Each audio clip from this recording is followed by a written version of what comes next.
扭扭捏捏好几年，美国终于把那句烫嘴的话说了出来，但美国的敌人就在内部，中国也救不了啊。大家好，我是吕哲。最近，美国两党之争因为债务违约问题也陷入了愈发焦灼的状态。一边是债务违约大限将至，另一边是共和党待价而沽、讨价还价，故意阻挠债务提高的上限。美国债务违约进入了倒计时，但是美国总统拜登和共和党籍的众议长麦卡锡仍未就此事达成共识。我们从过去的历史来看啊，最后两党面临债务违约的问题，最后是会达成共识的。我们似乎又看到了一出老戏码上演，但其实这次还有点不同，因为美国两党斗争已经陷入到不可调和的地步，要共和党直接就同意了，让拜登花了10几亿买选票。下届共和党很难选举上任了。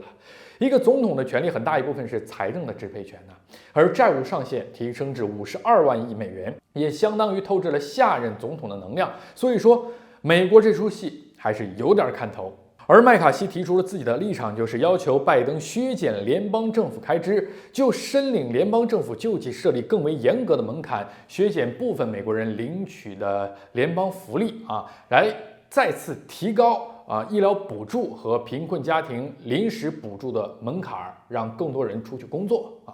目前关键的分歧就是这个工作要求麦卡锡说希望人们摆脱贫困，能够找到工作，提高工作要求只适用于那些身体健全、不用顾家的人。简单来说，就是削减国民的福利来缩减开支了。这势必会引发美国人对于拜登政府的抗议和不满，让拜登失去大量的选票。而这我想也是共和党人的目的所在。而值得注意的是，麦卡锡这次还提到了中国，他认为说我们向中国去借钱，来让那些不用顾家且身体健全的人躺在家里面看电视享福，我认为这是不对的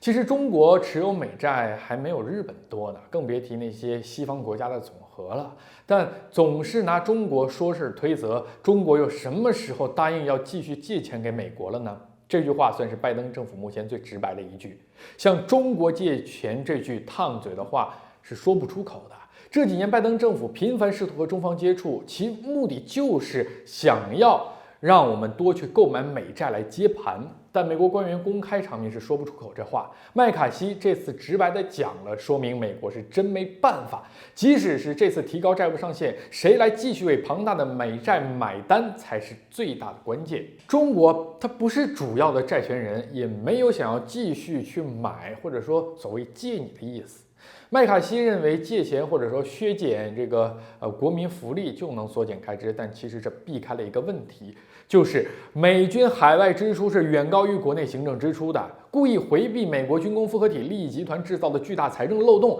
为了维持它帝国霸权，这个开支